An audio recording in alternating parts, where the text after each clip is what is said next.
이번 주에 스승의 날이 있었습니다.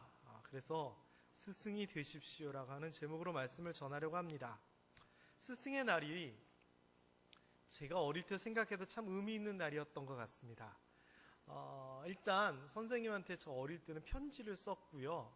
카네이션을 이렇게 만들어서 반 대표가, 반장이 선생님 들어오시면 착 달아드리며 와 박수치고 선생님 사랑합니다 이러고 하면서 굉장히 좋았던 기억들이 납니다.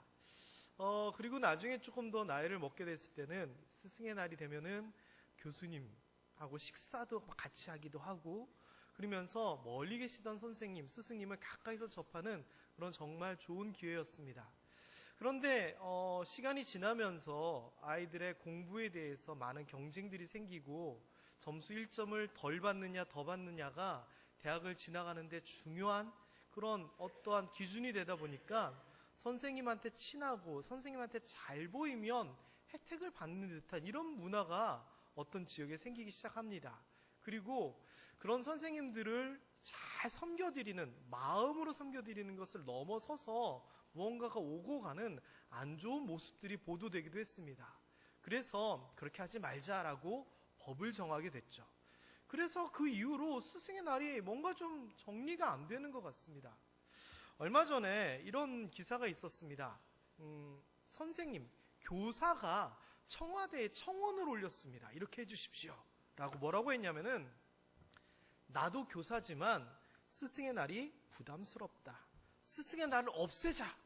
그게 없애기가 그러면은 교육의 날로 바꾸자. 이렇게 청원을 올렸어요. 그러면서 그 이유가 뭐냐면은, 보건의 날은 있는데 의사의 날은 없지 않느냐, 판사의 날이 아니라 법의 날이지 않느냐, 그리고 철도의 날로 지키지 기관사의 날로 하는 거 아니지 않느냐, 그런 것처럼 교육의 날로 정하지 스승의 날이라고 하지 말자. 이제 시대가 이렇게 혼란스럽고 이렇게 돼가면서 교사인 나도 스승의 날이 부담스럽다 이러는 겁니다. 제가 이해가 됩니다. 왜 이해가 되냐면은, 제가 이래봬도 반장 아빠입니다. 그래서 반장이 예전에는 여러 가지 역할도 있고, 반장 부모님들이 정말 학급에서 선생님들이 돌보지 못하는 이런 것들을 막 챙겼거든요. 근데 지금 이게 법적으로 다 못하게 됐어요. 그래서 어떻게 되냐면요, 요즘에는요, 그 김영란법이라는 것이 생겨서 선생님들이 아이들로부터, 학부모로부터 요만한 거 하나 받으면 뭘 안 됩니다. 어느 정도냐? 카네이션, 스승의 날에 카네이션을 이렇게 드리는데 종이로 만든 거는 된답니다. 종이로 만든 거. 근데 생화는 안 된대요. 왜 안 되는지 모르겠어요. 뭐가 다른지도 좀 모르겠고. 그리고요, 선생님한테 개인적으로 드리면 안 된답니다. 반장이 대표로 앞에 나가서 이렇게 하나 드리는 건 가능하지 개인적으로 선생님한테 드릴 수는 없다는 거예요. 예전에요, 수업 시간에 대학교에서 교수님 드시라고 수업 시작하기 전에 누가 음료수를 하나 올려놨어요. 김영란법 생기고 얼마 나서. 근데 그게 고발됐잖아요. 그러니까 이 스승의 날 선생님한테 감사합니다라고 뭔가를 표현하고 싶은데 이제는 말밖에는 안 되는 세상이 됐어요. 그러다 보니 선생님들 입장에서도요, 너무나 이상한 겁니다. 스승의 날 감사받고 너무 좋은 날인데 예전하고 틀리게 뭔가 경계를 하고 아이들이 뭘 줄까봐 내가 불안합니다. 선생님들이. 그래서 요즘은 어떻게 하냐면은 스승의 날 학교로 오지 말래요. 재량 휴업을 하기도 하고요. 아침에 수업 잠깐 이렇게 하고선 점심때 다 돌려보내기도 하고요. 그래서 분명히 학생들과 스승님, 선생님들이 함께하는 좋은 날이 돼야 되는데 뭔가 바뀐 겁니다. 그래서 저는 저 어릴 때 스승의 날이 지금보다 훨씬 좋은 것 같습니다. 그때는 정말 선생님에 대한 귀한 마음을 표현할 줄 알았거든요. 어쨌거나 학생들도 불편하고 학부모도 불편하고 선생님도 부담스러운 요즘의 스승의 날이 된 것 같습니다. 오고 가는 무언가 때문에 이런 것들이 제정됐다고 하지만 꽃가루 날린다고 나무를 베어버릴 수는 없습니다. 저는 이런 것들에 대해서 뭔가 현실적인 새로운 변화가 있었으면 좋겠습니다. 정말 선생님을 사랑하는 그 마음을 선생님들한테 표현할 수 있고 선생님도 그런 아이들을 보면서 내가 맡고 있는 이 아이들을 향한 마음을 다시 한번 새롭게 하는 정말 제대로 된 스승의 날이 그렇게 되었으면 좋겠습니다. 이 스승의 날 우리가 뭘 해야 되나요? 나에게 큰 영향을 주신 우리 선생님들을 생각하면서 감사하는 마음을 좀 가졌으면 좋겠습니다. 그래서 저도요, 이름도 기억이 나지 않는 유치원 때 선생님을 떠올려 봤고요. 고등학교 때, 중학교 때, 초등학교 때, 특별히 초등학교 1학년 때 담임이었던 오일금 선생님을 비롯한 여러 선생님들의 모습, 또 최근까지 가르쳐 주신 교수님들의 모습들을 생각하면서 정말 감사하다라고 하는 마음을 다시 한번 새겨보았습니다. 여러분, 스승의 주간, 스승의 날을 맞이하여서 여러분 인생에 도움을 줬던 많은 선생님들, 영향을 주셨던 스승님들 다시 한번 깊이 생각하고 감사할 수 있는 그런 시간이 되기를 주님의 이름으로 축원합니다. 사도 바울의 글 중에 이 스승이라고 하는 단어가 들어가는 글이 있습니다. 다시 한번 읽어볼까요? 이를 위하여 내가 전파하는 자와 사도로 세움을 입은 것은 참말이요 거짓말이 아니니 믿음과 진리 안에서 내가 이방인의 스승이 되었노라 라고 이야기합니다. 그러니까 사도 바울이 자기 스스로 뭐라고 얘기하냐면 나는 이방인들의 스승이다 라고 얘기를 하는 거예요. 자, 그런데 이방인의 스승이다라고 얘기를 하면서 이 사도 바울은 이 전체적인 글과 앞뒤 내용에서 몇 가지 아주 중요한 사실을 이야기합니다. 첫 번째는 내가 스승이 되고 싶어서 된 것이 아니라 하나님께서 세우셨다라고 하는 겁니다. 아시죠? 사도 바울이 복음 전하고 싶어서 복음 전해요? 아니에요. 오히려 복음을 전하는 자를 핍박하러 가다가 예수님이 나타나시고 강권적인 그 역사로 인하여 복음 전하는 자가 되잖아요. 그래서 전파하는 자와 사도로서 세움을 입었다라고 하는 표현을 씁니다. 이거는 하나님께서 스승이 되도록, 선생이 되도록 임명하셨다는 겁니다. 왜? 목적이 이 사도 바울은 명확했습니다. 전파하는 자. 사도는 여기에 있는데 하나님께서 무슨 목적으로? 보낸 사람이라고 하는 뜻입니다. 복음을 전파하기 위해 보냄을 받았다라고 스스로의 스승의 목적을 명확하게 알고 있습니다. 그리고 하나님께서 그렇게 명해 주신 것에 대하여 내 속으로 사명감이 쫙 일어나서 목숨을 걸고 실천했던 사람이 바로 이 사도 바울인 겁니다. 그래서요, 구약의 위대한 스승이 누구냐라고 했을 때 모세를 얘기하듯이 신약에 있어서 위대한 스승이 누구냐, 또 교회에 있어서 가장 훌륭했던 선생님이 누구냐라고 얘기했을 때 사도 바울이다라고 이야기를 할 수 있습니다. 이 사도 바울을 통하여서, 스승 사도 바울을 통하여서 많은 복음의 제자들이 탄생했습니다. 디모데를 비롯한 각 교회의 많은 지도자들이 사도 바울을 통하여 세워졌고요. 그렇게 세워진 사람들을 통하여 교회가 만들어졌습니다. 그리고 그 교회가 스승인 사도 바울의 사명을 이어받아서 열방을 복음화시키기 위하여 노력하였고, 그 결과가 뭐냐? 바로 우리들입니다. 다시 얘기하면 스승 바울을 통하여 오늘날의 우리에게까지 임명, 목적, 사명, 실천이라고 하는 그 과정을 거쳐서 우리에게까지 그 가르침이 이어진 겁니다. 그래서요, 누군가가 아이고 당신 스승님이 누구시냐고 물어보시면 여러 이야기를 할 수 있습니다. 예수님이 우리의 스승입니다. 또 우리 교회학교 반사 선생님 누가 스승입니다 라고 할 수도 있지만, 실제로 대부분의 모든 그리스도인들은 이 많은 성경을 써서 우리에게 복음을 알려준 사도 바울이 스승이 되고 있습니다. 여러분, 또한 오늘은요, 이렇게 우리에게 뭔가를 알려주시고 가르쳐주신 스승님에 대하여 감사하는 마음을 갖는 거 정말 중요하지만 한 가지 더 생각해 보았으면 좋겠습니다. 그게 뭐냐? 이겁니다. 나는 누군가의 스승인가? 라고 하는 겁니다. 김창영 장로님 얘기 제가 잠시 해도 될까요, 장로님? 뭐 나쁜 얘기는 아니니까요. 장로님하고 이렇게 얘기를 하다 보면은요, 어떤 분 얘기를 하면 이렇게 내 제자라고. 또 무슨 얘기하다 보면 내가 옛날에 가르쳤다고, 우리 교회 누구도 내가 가르쳤다고 이런 얘기를 하세요. 그리고 어디를 갔더니 누군가 끝뻑 인사를 해서 보니까 내가 가르쳤던 제자더라. 그래서 저는요, 우리 교회 많은 선생님들, 김현정 장로님, 박세령 원사님, 여러 선생님들 많이 있고 지금 교직에 계신 분들도 있지만 이 선생님이라고 하는 직책, 그래서 너무 매력적인 것 같아요. 그리고 만일 그냥 지식을 가르쳐준 교사로서 끝났으면 다음에 만났을 때 쳐다보고서는 반갑게 안 맞이했을 거예요. 그러나 선생님! 반갑게 인사한다는 것은 그 사람의 스승으로서 역할을 잘 감당했다는 거예요. 그래서 김현정 장로님, 김창희 장로님 등등, 저는 그래서 정말 대단하다라고 생각합니다. 그런데 이 스승이다라고 하는 표현은요, 조금 다른 의미로 교사라고 하는 말과 약간 의미는 똑같지만 충돌되는 부분이 있어요. 그게 뭐냐? 교사는 가르치는 사람이라고 하는 의미가 더 강해요. 그래서 교사는 많지만 스승이 없다라고 하는 표현이 어떤 사람들이 하는 것처럼 나에게 진짜 영향력을 준 그 사람, 내가 스승님이라고 부를 수 있는 그 사람, 생각보다 적다라고 하는 겁니다. 제가 아주 기억에 남는 선생님이 있습니다. 그 선생님 이름도 기억이 안 나요. 사회 과목이라는 것만 기억나요.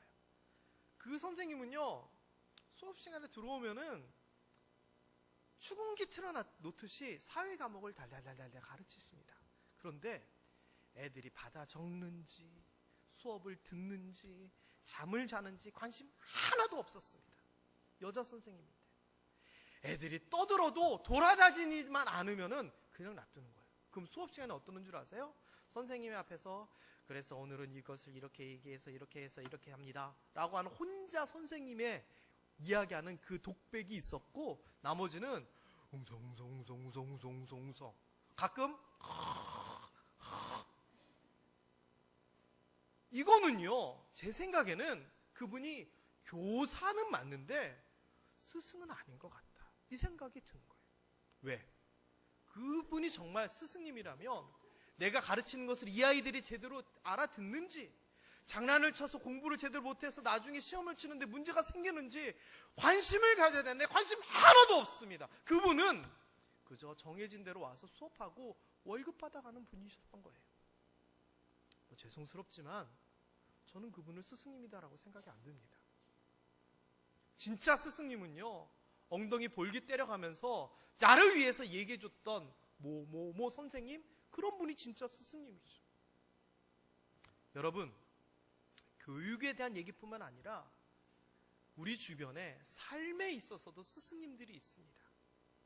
나에게 영향력을 끼친 선생님, 선배, 그런 분들이 있습니다. 그런데 반대로 나는 누군가에게 그런 영향을 끼친 적이 과연 얼마나 있을까요?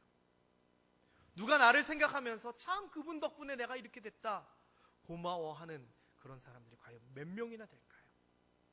그런 의미에서 우리가 우리의 스승님을 생각하는 것도 중요하지만 나아가서 우리도 다른 사람의 어떤 부분에 있어서 선생님, 가르치는 자, 스승이 될 수 있게 되기를 주님의 이름으로 축원합니다. 목사님, 그거는 아무나 하는 게 아니에요. 스승은 그렇지 않습니다. 세 가지를 제가 생각을 해봤습니다. 첫 번째, 나도 스승이 되려고 한다면 어떤 부분에서 스승이 될 수 있는가? 첫 번째, 복음의 스승이 될 수 있습니다. 이것 너무나 간단합니다. 복음의 스승이 된다는 것은요, 간단합니다. 왜? 어찌 보면은 짧은 한마디, 어찌 보면은 전도지 한 장이 그 역할을 감당할 수도 있습니다. 게다가 이 복음의 스승이 된다는 것은 아주 엄청난 임무를 완수하는 겁니다. 어떤 임무냐? 예수님께서 마태복음 28장에 하늘로 올라가시기 전에 뭐라 그랬습니까? 내가 너희에게 분부한 것을 가르쳐 지키게 하라. 땅끝까지 이르러 내 증인이 되라면서 뭐라고 하시냐면 사람들을 내 제자로 삼고라고 얘기를 하십니다. 제자로 삼고 가르쳐 복음을 알게 하는 것, 예수님의 지상 대명령이거든요. 그러니까 우리가 당연히 해야 되는 임무입니다. 복음의 스승이 된다는 것은요, 교회, 학교, 교사, 이분들이 제일 일선에서 잘하고 있는 겁니다. 거기에서 전도사님, 목사님이 설교를 하면서 얘기하지만 가장 가까이에서 한 사람 한 사람 정말 이 아이가 예수를 믿는지 하나님에 대해서 아는지 확인 누가 할 수 있나요? 교회학교 선생님이잖아요. 여러분, 여기서 교회학교 출신의 분들 계세요? 생각해 보세요. 여러분이 어떻게 하나님 믿게 됐습니까? 그 선생님들 때문이잖아요. 이 선생님들이요, 얼마나 힘든지 모릅니다. 어저께 어떤 청년 선생님들이랑 나갔다가 차를 타고 들어오는데 그 청년 선생님이 맡고 있는 아이들이 이제 교회 앞에서 후 지나가는 거예요. 그래서 선생님이 차문을 내려서 얘들아 하고 인사를 했더니 애들이 너무 반가워하는 거예요. 그래서 저는 뒷자리에 타고 있었는데, 야, 저 애들이 초등학교 고학년 여자애들이었는데 선생님을 저렇게 반가워하고 좋아하네. 그랬더니 그 아이들이 하는 말이, 선생님 맛있는 거 사주세요. 그러더니 하나가 이러는 거예요. 선생님 10,000원짜리 사주세요. 우습기도 하고요, 씁쓸하기도 했어요. 그런데요, 그 선생님 아이들의 그렇게 짓궂게 하는 것에 대해서 찡그리지도 아니하고 화내지도 아니하고, 나중에 내가 사줄게, 오늘은 지금 안 되니까 내일 꼭 와, 내일 누구 데리고 와, 거기서 그러시는 거예요. 제가 뒷자리에 앉아서 그 철없는 아이들과 그 위대한 선생님을 보면서 깨달은 바가 많아요. 저도 어릴 때 그렇게 철없이 놀고 개구장이었고 맨날 떠들고 장난치다가 저 뒷방으로 끌려가고 저도 그랬거든요. 그런데 선생님들 때문에 제가 이렇게 된 거잖아요. 오늘 9시, 11시 유치부, 유초등부, 중고등부 선생님들께서 또 그 역할 감당하신 거예요. 그분들은요, 어떻게 보면 목사보다 더 대단한 거예요. 목사는 개별적으로 나가서 그들에게 말 못하지만 선생님은 그들을 붙잡고 믿음의 신앙의 사람으로 세워나가는 거잖아요. 저는 그분들이 정말 스승이다라고 생각합니다. 오늘 나가시면서 교사 선생님들 보시면 격려해 주세요. 잘했다, 수고한다 꼭 말씀해 주세요. 그분들이 없으면 우리 모함교회 20년 있다가 어떻게 될까요? 아이들이 자라나지 못하면 이 자리 누가 채우게 되나요? 우리 교회 미래는 그 복음의 스승들이 책임지고 만들어 나가고 있는 겁니다. 또한 우리 교회에 여러 가지 리더분들이 있습니다.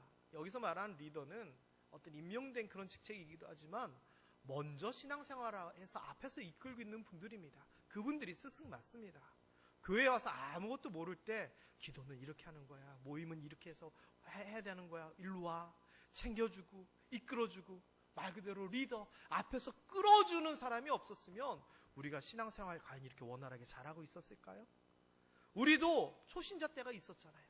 그러나 누군가가 우리를 그렇게 이끌어줬기 때문에 지금 이렇게 신앙생활 잘하고 있는 거예요. 뿐만 아니라요, 우리가 복음의 스승이 된다라고 하는 것은요, 밖에 나가서 실제적인 전도하는 전도자가 되어야 된다는 거예요. 우리가 아니면 그들이 어떻게 하나님 믿습니까? 어느 날 자다가 하나님의 음성을 듣고, 하나님이 계시구나, 내가 교회 가야 되겠다, 이렇게 해서 교회 오는 사람이 10,000명 중에 1명이라도 있을까요? 아니에요. 누군가가 복음의 스승으로서 이끌어줬기 때문에 오는 거예요. 얼마 전에 저희가 황금시장에 열무를 사러 간 적이 있어요. 열무김치를 담으려고요. 제가 열무김치를 되게 좋아하거든요. 그래서 열무김치를 담는데 저는 크면 무조건 좋은 줄 알았더니 좀 작고 야들야들해야 맛있다고 막 찾아다니더라고요. 그러는데 이제 저도 이제 옆에서 보는데 그런 거를 찾아가지고 사면서 열무만 넣지 않고 배추도 넣어야 되니까 그 배추도 찾는데 조선 배추, 연한, 이걸 넣으면 맛있다고 해서 사려고 하는데 양이 너무 많은 거예요, 배추가. 그래서 배추는 다음에 산다 그랬어요. 그랬더니 아주머니가 그러면 안 된다고, 배추도 사라고 얘기를 하는데 갑자기 뒤에 있던 어떤 할머니가 아유 안 된다고, 그러면 열무만 넣으면 쓰고 뭐 어떻게 하니까 배추도 사야 된다고 막 옆에서 거두시는 거예요. 그래서 저는 저분이 누굴까 이 생각이 들었어요. 옆집 놀러 오신 아줌마가 같은 상인이니까. 근데 알고 보니까 그분도 뭐 사러 오신 분이에요. 근데 그분은요, 아이고 젊은 새내기가 김치거리를 사러 왔는데 아이고 열무만 사가네, 배추도 같이 넣어야지 맛있는데, 그러면 안 돼, 배추도 사야지. 어떻게 보면 간섭이고, 어떻게 보면 오지랖이고, 어떻게 보면 관심인 거예요. 그런데 그분은 열무김치는 이렇게 해야지 맛있어라는 것을 알기 때문에 나서서 얘기해 주는 거예요. 우리를 위해서. 복음이 이런 거거든요. 아무것도 모르는 사람들에게, 천국도 모르고 예수님도 모르고 구원도 모르고 축복도 모르는 그들에게 가서 어떻게 보면 저 사람이 나한테 왜 저런 얘기를 할까 싶을 정도로 얘기를 해줘야 되는 거예요. 왜? 내가 먼저 알았으니까. 복음에 대해서는 그렇게 모르는 사람들에게 알려주는 스승의 역할을 우리가 감당해야 됩니다. 또한 이렇게 복음을 전하는 이런 것들뿐만 아니라요, 저는 믿음의 스승도 돼야 된다고 생각합니다. 비슷한 이야기 같지만 틀립니다. 복음의 스승이라는 것은 예수를 믿고 안 믿고에 대한 여기에 대한 이야기라면, 믿음의 스승은 믿고 난 다음의 이야기입니다. 여러분, 그래 내가 예수 믿어야 되겠다라고 생각했습니다. 그런데 예수 믿어야 되겠다 생각을 했는데 그게 끝입니까? 아닙니다. 믿음 생활, 교회 생활, 이른바 신앙생활을 잘 해야 됩니다. 그런데 이거 어떻게 배웁니까? 누군가 하고 있는 사람을 보고 배우는 겁니다. 그래서 가정에 있어서 여러분이 다른 것도 있지만 믿음에 있어서는 가족들에게, 자녀들에게 스승이 되어야 되는 겁니다. 저희 집은 김밥을 먹을 때 항상 약간의 이 분쟁이 있습니다. 저와 제 아내와의 분쟁입니다. 뭐냐? 제 아내는 김밥을 잘 썰어가지고 잘 썰어서 예쁘게 접시에 놓고 그렇게 먹어야 된다라고. 뭐 맞는 얘기죠. 근데 저는요, 이렇게 얇게 썰어져 있는 김밥 하나 먹으면 또 감질 나가지고 두세 개씩 먹고 싶은데 하나씩 이렇게 예쁘게 놓고 그러면 좀 그래가지고 나는 썰지 말고 달라고. 그래서 이게 통째로 된 거 안 주니까 이렇게 확 뺏어가지고 남자답게 이렇게 먹는 걸 전 되게 좋아해요. 그런데 웃긴 거는요, 저희 집에 있는 어떤 남자애가 안 썰고 있는 이 통째로 된 김밥을 좋아하는 거예요. 왜 그럴까요? 아빠가 그렇게 먹으면 맛있다고 하니까, 어릴 때부터 그걸 봤으니까 이거예요. 그 얘기 해드렸나요? 저희 집에서 곰탕 먹을 때 어떻게 먹는지? 저희 집은 곰탕을 먹을 때, 저희 아내는 그렇게 안 하지만 저와 지강이, 하경이는 먹는 방법이 비슷합니다. 일단 국에 말아서 먹는 건 기본이고요. 뭐가 들어가죠? 국에다가 고기 들어가고 파, 소금, 후추, 그리고 또 뭐 저희는 아니지만 취향에 따라 계란 넣어서 드시는 분들도 계세요. 근데 저희는 지구상의 0.00001%도 안 하는 방식으로 곰탕을 먹습니다. 뭐냐? 기름에 구운 김. 웃기죠? 근데 어떻게 먹냐면요, 밥을 말아가지고요, 그 김을 곰탕 위에다가 착 올려요. 그러면 기름에 발렸기 때문에 눅눅해지지 않고 딱 떠 있어요. 그 상황에서 밥이랑 같이 해서 착 먹으면은 김맛과 이것이 너무나 잘 어우러져요. 나중에 식신회 한번 초대하면 좋겠는데. 근데 저희 집 사람은 너무 우스워하는 거죠. 근데요, 지금은요, 저희 지강이, 하경이도 당연히 그렇게 먹는 줄 알아요. 왜? 제가 그렇게 먹기 때문에. 또 웃긴 얘기 하나 해드릴까요? 아예 안 웃기면 안 되는데. 제가 처음 처갓집에 가서 식사를 하고 뭐 이렇게 하는 그런 날 중에 하나였는데, 잔치였어요. 그 미역국에 이렇게 해가지고 잡채랑 이렇게 쫙 하는데, 장인 어르신이 잡채를 미역국에 말아 드시는 거예요. 그래서 아니 뭐지? 했더니 조금 있다 처남이 왔는데, 처남도 미역국에 잡채를 말아서 먹어요. 보니까 할아버님도 그렇게 드셨다는 거예요. 그래서 제가요, 곰탕에다가 김 넣어가지고 먹는다고 하면 그 얘기 했어요. 당신들도 뭐 미역국에 잡채 말아 먹더만. 근데 왜 그럴까요? 할아버님이 그렇게 드시니까 잔치 때 이것저것 남았을 때 이렇게 해서 드시는데 생각보다 맛있고 잘 어울리신다는 거예요. 그러니까 아버님이 그걸 보고 따라서 그렇게 드시고, 처남도 그렇게 따라서 먹어요. 아마 조카들도 그렇게 먹을 것 같아요, 나중에는. 뭡니까? 가정에서는 부모를 따라하는 거예요. 믿음도 마찬가지예요. 여러분이 의식을 하건 의식하지 않건 여러분의 믿음을 여러분의 후대가, 여러분의 가족들이 따라가는 거예요. 그렇기 때문에 여러분들은 이미 믿음의 스승들이에요. 게다가 오이코스라고 하는 용어가 있어요. 오이코스. 이거는 뭐냐면은 주 예수를 믿으라 그리하면 너와 내 집이 구원을 얻으리라 라고 했을 때 이 집이라고 하는 이 단어가 오이코스예요. 이 오이코스는 삶의 영역을 얘기하는 거예요. 그래서 가깝게는 가족, 조금 넓게 하면 친척, 친구 뭐 이런 사람들의 범위를 오이코스라고 하는데, 여러분이 그 여러분의 삶의 영역에서 믿음의 스승이 돼야 되는 겁니다. 아, 교회 다니는 사람은 저래야 돼. 믿음 생활은 저렇게 해야 돼. 여러분이 바로 스승인 겁니다. 여러분이 신앙생활 하면서 아유 나도 저 권사님처럼 저 장로님처럼 또 누구처럼 이렇게 믿음의 모델로서 삼는 분들 계신가요? 있잖아요. 그분들이 그냥 믿음의 모델로서 내가 받아들이고 끝나는 것이 아니라 여러분이 의도하건 의도하지 않건 다른 사람들에게 모델이 된다는 거 잊지 말았으면 좋겠습니다. 아울러 믿음의 스승뿐만 아니라 삶에 있어서도 스승이 되어야 됩니다. 이거 똑같은 이야기인 것 같지만 조금 틀립니다. 믿음은 교회 안에서 이 신앙적인 부분이라면 신앙적인 것과 함께 삶에, 세상적인 삶에 있어서도 여러분이 스승이 되고 남들에게 가르쳐야 됩니다. 정직하게 살아야 된다, 바르게 살아야 된다, 열심히 살아야 된다, 이것을 여러분이 삶을 통해서 보여줘야 됩니다. 세상 사람들은요, 저 사람이 믿음이 좋은지, 저 사람들이 거룩한지, 교회생활 잘하는지 어떻게 판단하는 줄 아세요? 성경을 얼마나 읽고 기도를 어떻게 하고 방언을 하고 이런 거 가지고 저 사람의 믿음 평가 안 합니다. 저 사람이 나와 똑같은 이곳에서 어떻게 살아가는지를 보고 저 사람이 그리스도인이다 아니다 판단을 합니다.